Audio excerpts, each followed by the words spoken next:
Hello বন্ধুরা, আমি শুভ্রনীল চলে এলাম বক্স অফিস রিপোর্ট নিয়ে। হয়তো শুনতে তোমাদের একটু অদ্ভুত লাগবে, প্রধানের বক্স অফিস কিভাবে, মানে যেখানে বাংলার বক্স অফিস মানে রিপোর্ট আসে না, এখনো পর্যন্ত রাতের প্রচুর শোস রয়েছে, তারপরেও এত তাড়াতাড়ি আমি কি করে বক্স অফিস নিয়ে কথা বলবো।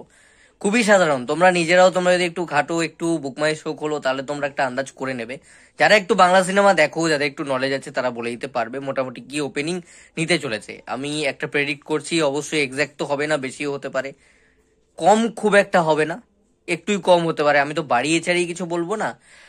তবে যেটা বুকমাই শোতে খুলে দেখা যাচ্ছে, আমি ঠিক 6:32 দেখলাম যে তখন দেখাচ্ছে যে অনেক শোজ এখনো বাকি, তবে 6:32 অব্দি যেটুকু টিকিট বিক্রি হয়েছে সেটা হচ্ছে 6,500 মতন। আমাদের এখানে 400 টাকার টিকিটের মাল্টিপ্লেক্সেও রিলিজ হয়েছে, তার চেয়ে বেশিরও হয়েছে, তার চেয়ে কমেরও হয়েছে, 200রও হয়েছে, আবার কোথাও 100 টাকার কমে তো নয়।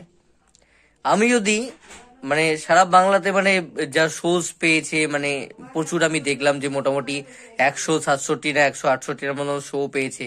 হল পেয়েছেও মোটামুটি 100টার কাছাকাছি, মানে মাল্টিপ্লেক্স হল সমস্ত, মানে থিয়েটার যেখানে রিলিজ করেছে, স্ক্রিন আমি বললাম, স্ক্রিন পেয়েছে আর কি 100টার কাছাকাছি, এবং শোজ 170-এর কাছাকাছি। তো এই সমস্ত যদি আজকে দিনে সারাদিনে ধরা হয়, এবং এই 6,500 টিকিট যেগুলো বুক মাই শো থেকেই শুধুমাত্র বিক্রি হয়েছে, সেটা যদি তোমরা অ্যাভারেজ শুধু 100 টাকা টিকিট ধরেই যদি তুমি মাল্টিপ্লাই করো, তাহলে দেখো 6.5 লাখ টাকা হয়ে যাচ্ছে। মানে বেশি তো অনেক বেশিই হবে, আমি অ্যাভারেজে বললাম, অন অ্যান অ্যাভারেজ এটা কমপক্ষে আমি যদি 100ই অ্যাভারেজে ধরছি, তাও আমার 6.5 লাখ টাকার টিকিট শুধু বুকমাই শো থেকে বিক্রি হয়েছে। এবার সিঙ্গেল স্ক্রিনেরও বেশ 30-40টার মতন সিঙ্গেল স্ক্রিনের, তার বেশি সিঙ্গেল স্ক্রিনে মোটামুটি পেয়েছে, তো সেখানে স্পট বুকিং ভালো হয়। এমনি বাংলা ছবি, একটু কম মূল্যের ছবি, সেগুলো যে বয়স্ক অডিয়েন্সরা যাবে এই ধরনের ছবি দেখতে, প্রধান বা টনিক বা প্রজাপতি, সেই অডিয়েন্সটা তারা তো অবশ্যই বুকমাই শো হচ্ছে স্পট বুকিং বেশি প্রেফার করে। এবং তাছাড়াও সিঙ্গেল স্ক্রিনের দেব বা জিতের এদের দর্শক সমস্ত ম্যাক্সিমামই সবসময় কিন্তু এদের ওই সিঙ্গেল স্ক্রিনে গিয়ে টিকিট কাটার দর্শক আছে, মানে বুকমাই শো এর তুলনায়। আমি বলছি না বুকমাই শো কাটে না, কিন্তু বুকমাই শো এর তুলনায় স্পট বুকিংটাও কিন্তু হয় এই ছবির ক্ষেত্রে, এদের ছবির ক্ষেত্রে, এইসব স্টারের ক্ষেত্রে।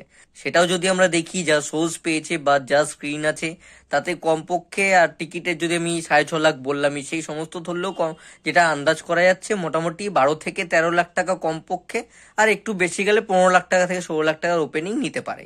মানে 12-15 এর মধ্যেই থাকবে, তোমরা ধরে চলো প্রথম দিনের ওপেনিং 12-15-র মধ্যেই থাকছে। খুব বেশি এর চেয়ে যাবে না, এর চেয়ে খুব বেশিও যাবে না, খুব কমও হবে না, এটাই প্রেডিকশন।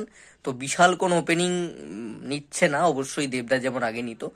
একটা বিষয় গর্ব করে বলার মতন, যে এই সময় যেখানে দানকির এত, শাহরুখ খানের ক্রেজ, উনি ওয়ার্ল্ডের বিগেস্ট স্টার, সালার রিলিজ করেছে, প্রভাসের নিজস্ব একটা বিশাল স্টারডাম আছে, হিন্দি ছবির এত চাহিদা, আমাদের দর্শকরা, বাঙালি দর্শকরা বাংলার চেয়ে সবসময় হিন্দি সাউথকে বেশি প্রেফারেন্স দেয়, সেই জায়গায় এতগুলো শো পাওয়া, এবং তার মধ্যে থেকে 12-15 লাখ টাকা যদি ওপেনিং নিচ্ছে প্রথম দিনকে, খুব ভালো ওপেনিং। এবং সেটা তারপরে কালকে বাড়বে, পুরো এখন ক্রিসমাস ইভটা রয়েছে, শনি রবিবার পুরো একটা উইকেন্ড আছে, তো এটা কিন্তু বাড়বে এবং শোজ বেড়ে যাবে। আমি বলছি তোমাকে, শনি রবিবার থেকে বেশি দূর যেতে হবে না, শনি রবিবার দিন থেকেই শোজ বেড়ে যাবে, এটা বলে দিতে পারি এখন থেকেই। এবং এই ছবি কিন্তু লং রানে আবার একটা সুপারহিট তো আসছেই, এবং বেশ ভালো একটা বক্স অফিসে কালেকশন আনতে চলেছে, কোনো সন্দেহ নেই। তো ছবিটা যারা যারা দেখোনি, অবশ্যই গিয়ে হলে গিয়ে দেখো।